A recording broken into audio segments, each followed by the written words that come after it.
My presentation. Thank you very much. I'm very honored to be asked to be here as a speaker. I'm going to start off my presentation with a quote, if it'll turn, which it's not. So maybe I won't. Check. There we go. Okay. So education is not the filling of a pail, but the lighting of the fire. And the reason why I put this quote here is because I felt that it really strongly represented what I feel to be the true value of post-secondary education. And I'll explain what I mean by this clearly as I go through my presentation. So a bit about myself to start off with. There we go. I was born and raised in Brampton, Ontario. I went to Heart Lake High School, but I had an older brother with muscular dystrophy who went to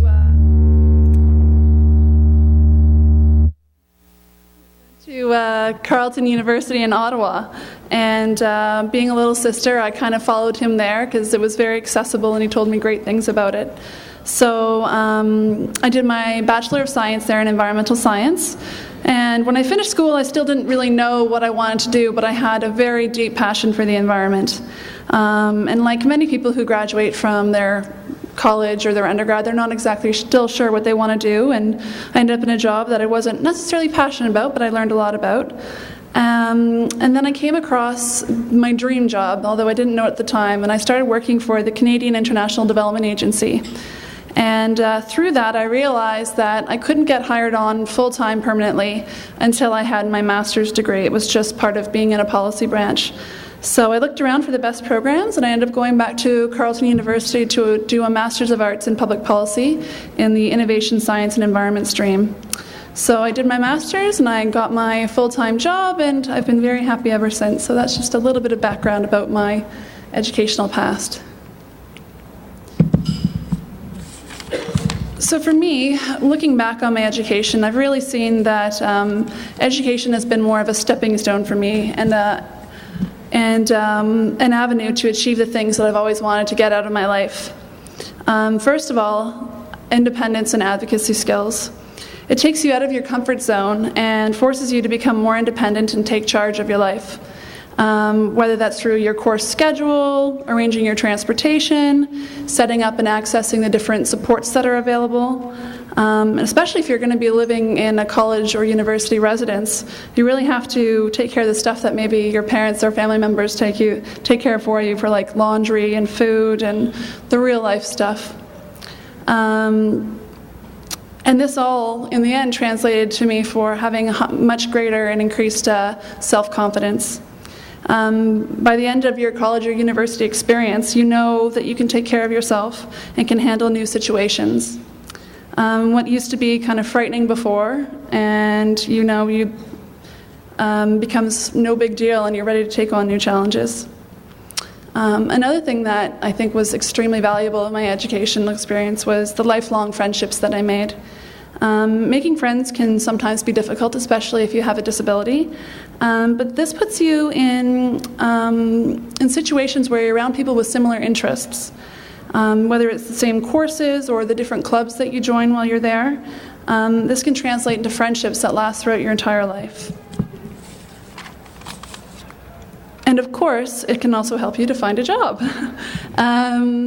Jobs in retail and the food service are not necessarily the most accessible to people with disabilities. So higher education is often a prerequisite to many of the more non-labor intensive jobs, and as well as for many of the skilled trades. But it's more than just also the specific knowledge that you might take in your training, but education also provides you with the ability to learn how to learn. And that sounds kind of weird to say, but it's the truth. And in any kind of job that you have, in any kind of topic area, you're more able to learn as you go along. So it really provides you with some great fundamental skills. And most important to me is that it can help you find your passion. Or if you already know what you're passionate about, it can help you explore it more, and give you a lifelong passion for learning, and that's what I found.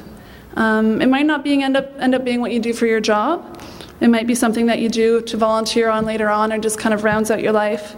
But with luck, like me, you can end up getting paid to do something that you absolutely love, which is, I think, everyone's goal in the end. Which is why I put up the quote at the beginning, because education is more than just filling your mind up with facts and figures. It can give you a passion for a more fulfilling life. So I'm going to now kind of just go briefly over how I got started. There we go. So the first step is choosing your path. And choosing a major can be very difficult and sometimes quite arbitrary. For me, for example, I chose environmental science because I thought I kind of liked sciences and I didn't want to take physics, and that was the only one that I could get into that didn't require physics. So you choose something that kind of interests you, and then you can redirect later on if you need to.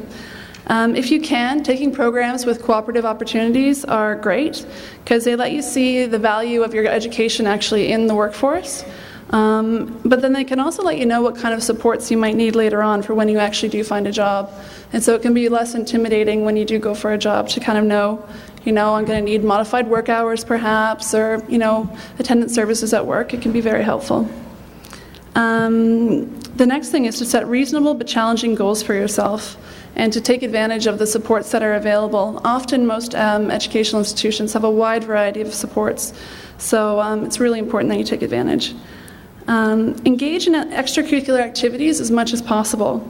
It's a great way to make friends and also to pull you out of your shell if you're a little bit shy. It also can give you skills for later on. For example, right now I'm able to speak fairly coherently, but 4 years ago, if I was asked to give a presentation in front of a group of people, I never would have been able to. But I did. I volunteered for my Master's Association and eventually became the president, and I'm now the president of my Alumni Association. So with the practice of things such as delivering speeches and organizing events, it's helped me in other areas of my life, not just in making friends and having a good time as well. And this next one is important. Go with the flow. And this is a hard one for anyone in college, whether you've got a disability or not. There are always challenges and setbacks, but realizing that this happens to everyone and that when you come out of them, you'll feel the better for it and more empowered. There are always, with any educational experience, setbacks, so it's really important just to deal with them and go over it, get over it. And this brings you back again, though, to a very key point. Take advantage of the supports that are available.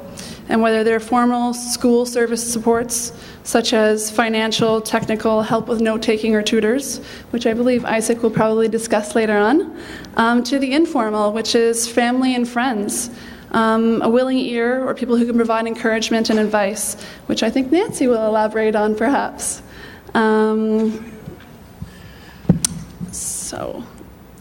And my final advice, and this is just my personal advice, is don't be afraid to take risks. I've always found that the greatest risks that I've taken have always given me the greatest reward.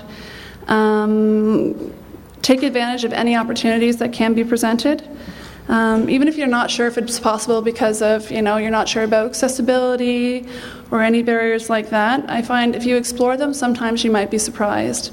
And as was mentioned, I just took a trip to Ghana, and in my entire life I never would imagine that I would be able to go and have the freedom to travel along the back roads and villages in Ghana, and it was through the encouragement of a friend. She's like, just go for it, and through my work I was able to do it. So it's those experiences that stick with you for the rest of your life. So any type of challenge, big or small, I say go for it.